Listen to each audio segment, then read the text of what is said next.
maglalagay na po tayo ng ating toppings. Ito na po. Yan na po ang ating toppings. So, ganyan lang po kadali yung ating crispy chow mein. Diba ang sarap? Napaka-healthy.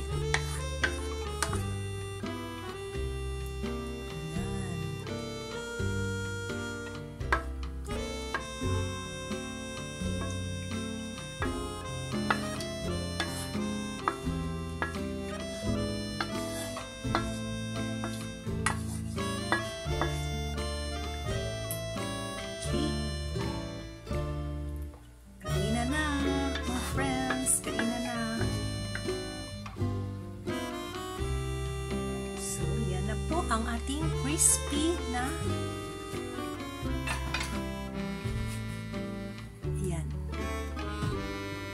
crispy chow mein. Kainan na, guys!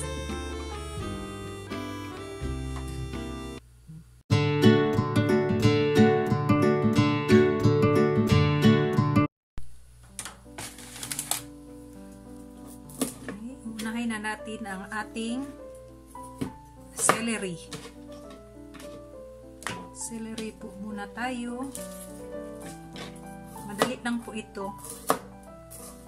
Tamang hiwa-hiwa lang po. Sa mga hindi pa po nakasubok nito, try po ninyo. Madali lang po siya at saka masarap. Instead doon sa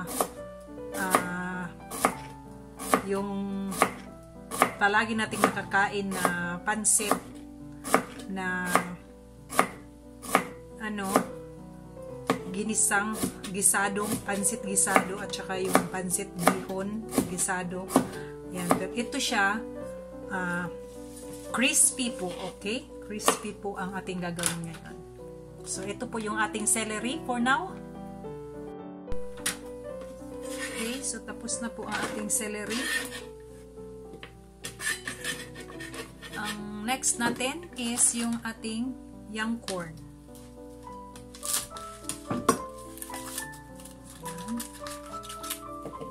Young corn.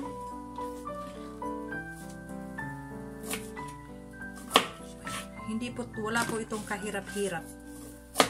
Yan. Tamang gayat-gayat lang po.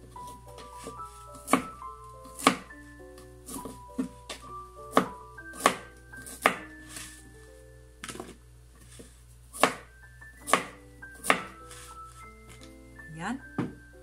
Tapos na po yung ating young corn. Next, yung ating cabbage.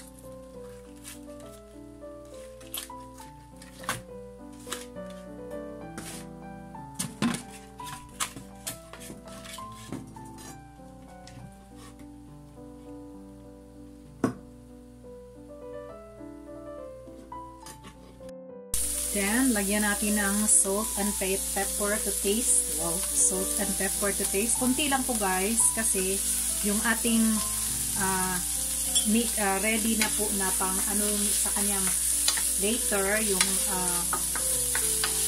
parang sauce niya, na po siya, malasa na po siya, may timpla na po, so hindi po natin to kailangang gabihan at konting po, pepper. Ayan, masarap kasi yung pepper. Ground black pepper. Ayan.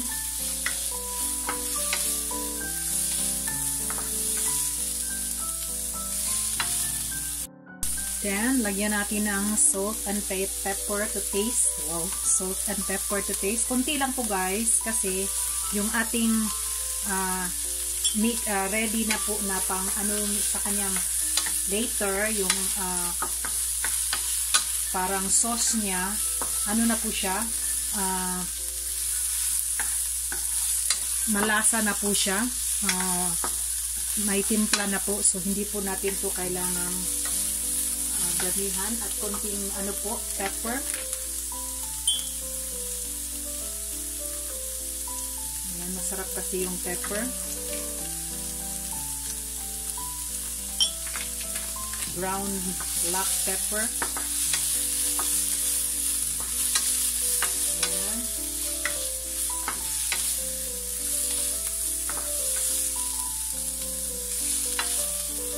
At ito po yung ating bida. Ayan. Ready na po siya na may na po yan siya. Pag binuksan mo yan siya, meron na siyang ayan. Yan po ang laman niya. Bali dalawang set.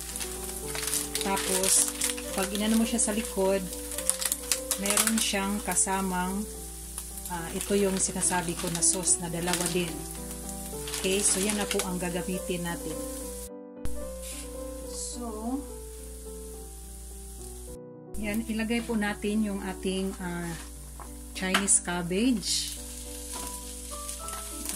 Anuhin lang natin, i-saute lang natin siya ng konti para medyo ma-half cook lang po. Pang half cook lang po.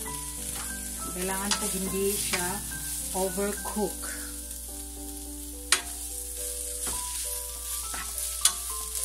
Half cook lang po ang kailangan.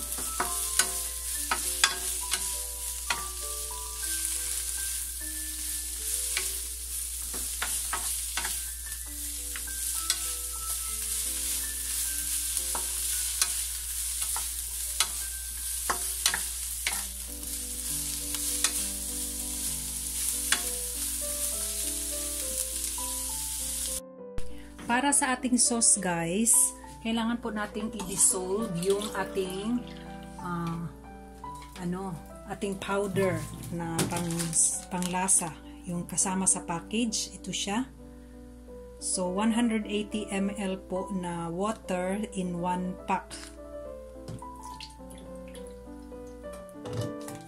So i-dissolve lang po natin bago natin siya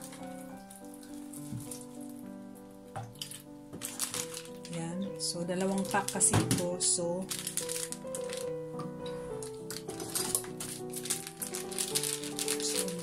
natin. So, ito po yun siya guys. Yan. Dissolve lang po natin.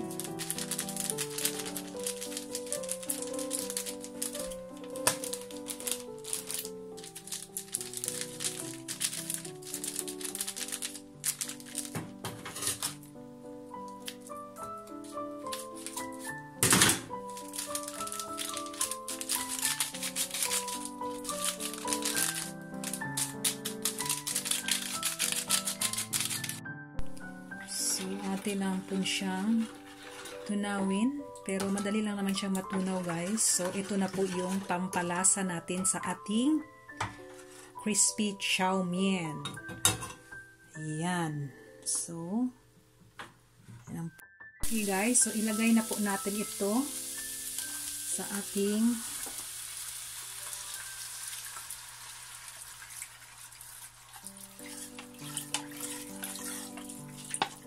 po. Tapos, antayin lang po natin na kumulo.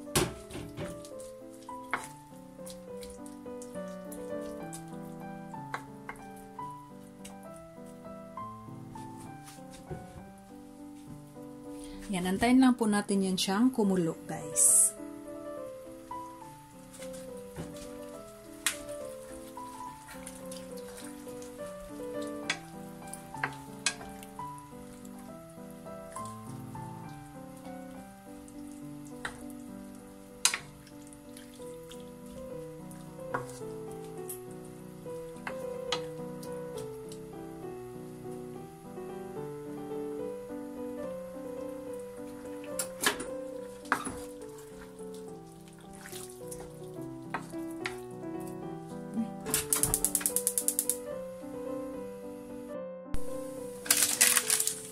Okay, so i-arrange na po natin yung ating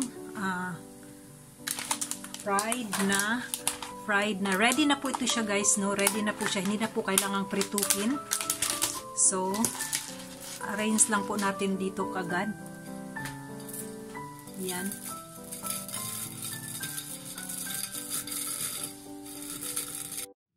So, maglalagay na po tayo ng ating toppings. Ito na po. Yan. Ating toppings. So, ganyan lang po kadali yung ating crispy chow mein. Diba? Ang sarap. Napaka-healthy.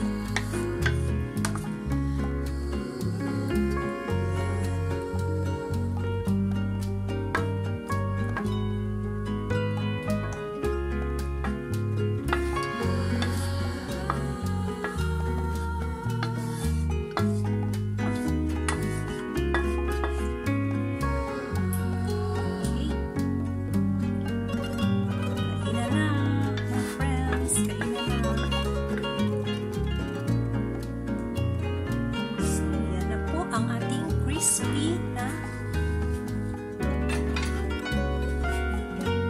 ayan,